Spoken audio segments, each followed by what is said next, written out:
Good morning, sir. Good morning. Sir, is there a plan po to acquire a submarine for the Philippines? Is there a plan po to acquire a submarine for the Philippines? And if yes, Yes. po, any progress po? There is a plan.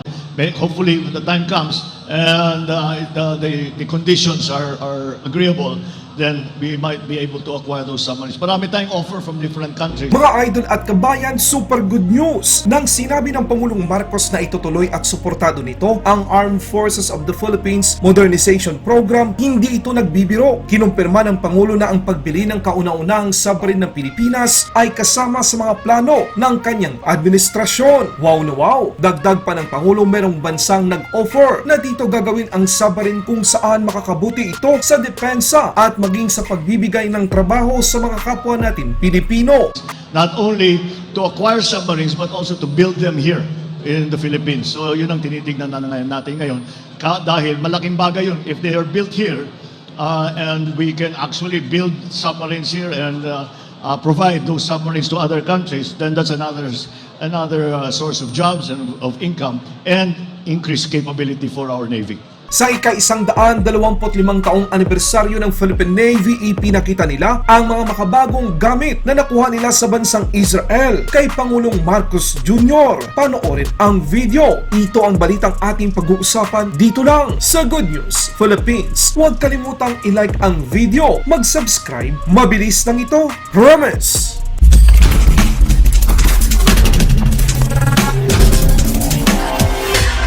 Sinabi ng Pangulong Ferdinand Marcos Jr. nitong Biyernes na pinaplano ng kanyang administrasyon na kunin ang kauna-unahang submarino ng Pilipinas sa isang maliwanag na hangarin na makahabol sa mga kapitbahay natin sa Southeast Asia. Sa katunayan kasi mga kabayan, ang Malaysia, Indonesia, Singapore, Vietnam at Myanmar ay may mga submarine na. Sa ngayon, gayon pa man, sinabi ni President Marcos Jr. ang kanyang administrasyon ay nagtatrabaho upang palakasin ang mga kakayahan ng bansa sa anti-submarine. Idinagdag din ng Pangulo na may nag-alok mula sa iba't ibang bansa, hindi lamang para sa submarine acquisition, kundi pati na rin sa domestic assembly at construction ng mga naval asset. Ang lahat ng ito ay kanyang sinabi sa panahon ng media interview sa ika-125 taong anibersaryo ng Philippine Navy. Maraming bansa ang nag-alok ng mga submarine para sa Pilipinas. Meron din bansa ang nag-offer na itayo ang mga ito dito mismo sa bansa. Sabi ng Pangulo na binigyan diin na ang kahalagahan ng alok na ito partikular para sa depensa ng bansa at makapagbibigay ito ng trabaho sa mga Pilipino. Ayon kay President Marcos, ilang bansa tulad ng France ang nag-alok ng paggawa ng mga submarino para sa Pilipinas. Kung maalala nyo, kinumpirma ni French Ambassador to the Philippines Michel Bocuse na ang France ay nasa patuloy na talakayan sa Administrasyong Marcos tungkol sa potensyal na pagbili ng kauna-unahang submarine ng bansa.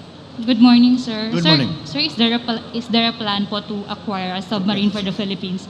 Is there a plan po to acquire a submarine for the Philippines? And if yes, Yes. po, any progress po? There is a plan, but it's still being developed dahil ang commitment para mag-operate ng submarine is not a small commitment. It is a very large commitment because the training that is involved, the equipment that is involved, and the operational requirements that are involved are quite significant. So it is still part of our plan, but right now we are in the middle of developing mostly our anti-submarine capabilities. So yun ang uunahin natin, and then hopefully when the time comes and the conditions are agreeable, then we might be able to acquire those submarines. Marami tayong offer from different countries, not only to acquire submarines, but also to build them here in the Philippines. So yun ang tinitignan natin ngayon. Dahil malaking bagay yun. If they are built here, and we can actually build submarines here and provide those submarines to other countries, then that's another source of jobs and of income and increased capability for our Navy. Sa panahon ng kanyang pagdalo sa ika-125 anibersaryo ng Philippine Navy, ipinakita ng hukbong dagat ang ilan sa mga makabagong sandata nito sa Pangulo ng Pilipinas tulad ng pinakabagong Shaldag Mk5 bilang fast attack interdiction craft missile ng Philippine Navy.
As we celebrate the Philippine Navy's 125th anniversary, we pay tribute to the institution and the men and women behind it, both uniformed and civilian.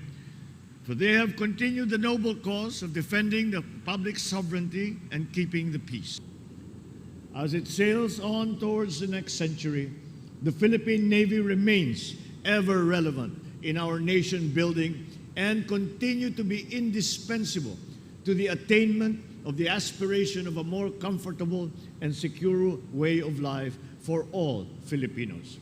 Rest assured that as your Commander-in-Chief, this administration will work tirelessly not only to improve the armed forces, but are also looking for ways and means to improve your individual welfare and those of your families and loved ones as well. Mabuhay ang hukbong dagat at ang buong sandatahang lakas ng Pilipinas. Mabuhay ang Republika ng Pilipinas.